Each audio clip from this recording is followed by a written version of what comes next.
ನಮ್ಮ ಜೊತೆಗೆ ಶಾಸಕರಾಗಿರ್ತಕ್ಕಂಥವ್ರು ಮತ್ತು ಈಗ ಹಾಲಿ ಸ್ಪೀಕರ್ ಆಗಿರ್ತಕ್ಕಂಥ ರುದ್ರಪ್ಪ ಲಮಣಿ ಅವರು ಇದ್ದಾರೆ. ಸರ್, ತಾವು ಕೂಡ ಮತ ಚಲಾವಣೆ ಮಾಡಿದ್ರಾ ಅಂತ ಸರ್?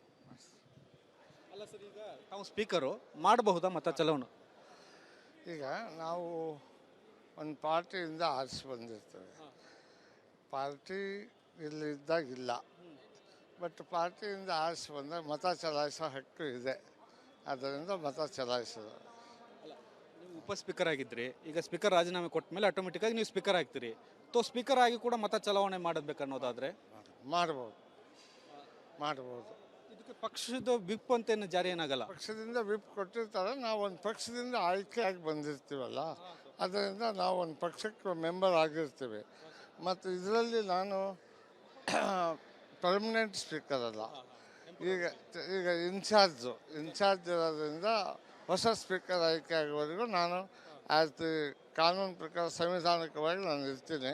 ಅದಾದ ನಂತರ ಮತ್ತೆ ಹೊಸ ಸ್ಪೀಕರ್ ಯಾರು ಆಯ್ಕೆ ಆಗ್ತಾರೋ ಅವರು ಪಕ್ಷಕ್ಕೆ ರಾಜೀನಾಮೆ ಕೊಟ್ಟು ಸ್ಪೀಕರ್ ಆಗ್ತಾರೆ.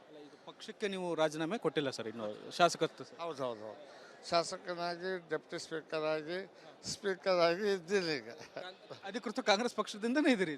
ಡೆಪ್ಟಿ ಸ್ಪೀಕರ್ ಆಗಿರುವಂಥ ಹೈಕಮಾಂಡ್ನವ್ರು ಹೇಳಿದ್ರ ಮೇಲೆ ನಾನು ಡೆಪ್ಟಿ ಸ್ಪೀಕರ್ ಆಗಿ ಅಧಿಕಾರ ಸ್ವೀಕಾರ ಮಾಡಿದೆ.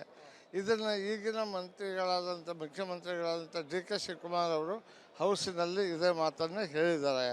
ಅವರು ಡೆಪ್ಟಿ ಸ್ಪೀಕರ್ ಆಗೋಕ್ಕೆ ಇಚ್ಛೆಪಟ್ಟಿದ್ದಿಲ್ಲ, ನಾವು ಜುಲ್ಮಿಯಿಂದ ತಂದಿದ್ದೇವೆ, ಅವ್ರು ಮತ್ತೆ ಮುಂದಿನ ದಿನಗಳಲ್ಲಿ ಮಂತ್ರಿ ಮಾಡ್ತೇವೆ ಅಂತ.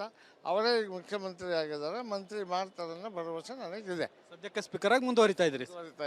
ಮುಂದಿನ ಆಯ್ಕೆ ಆಗೋವರೆಗೂ ಸ್ಪೀಕರ್ ಆಗಿ ಮುಂದುವರಿತಾರೆ. ಈಗ ಸದನ ಹೇಗೆ ಕರೀದ ಏನಾದರೂ ನಿಮ್ಮ ಮೀಟಿಂಗ್ ನಿಮ್ಮ ಜೊತೆ ಸಂಪರ್ಕ ಏನಾರು ಆಯ್ತಾ? ಇನ್ನೂ ಜುಲೈ ಒಳಗೆ ಕರಿಬೇಕು.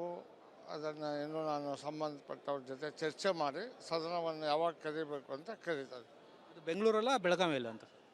ಮೊದಲು ಬೆಳಗಾಂ ಅಂತ ಆಗಿತ್ತು ಹಿಂದಿನ ಸ್ಪೀಕರ್ ಇದ್ದಾಗ. ಈಗ ಮತ್ತೆ ಏನಾಗ್ತದೆ, ಶಾಸಕಾಂಗ ಪಕ್ಷದ ನಾಯಕರ ಜೊತೆ ಮಾತಾಡಿಬಿಟ್ಟು ಎಲ್ಲಿ ಕರಿಬೇಕು ಅನ್ನೋದನ್ನು ಮಾಡ್ತೀನಿ. Thank you. ಇದಿಷ್ಟು ಸ್ಪೀಕರ್ ಆಗಿರ್ತಕ್ಕಂತಹ ರುದ್ರಪ್ಪ ಲಮಾಣಿಯವರ ಮಾತು. ಕ್ಯಾಮ್ರಾಮನ್ ಸದಾನಂದ್ ಜೊತೆ ಬಸವರಾಜ್ ಸಂತಿಮಠ, ರಿಪಬ್ಲಿಕ್ ಕನ್ನಡ, ಬೆಂಗಳೂರು.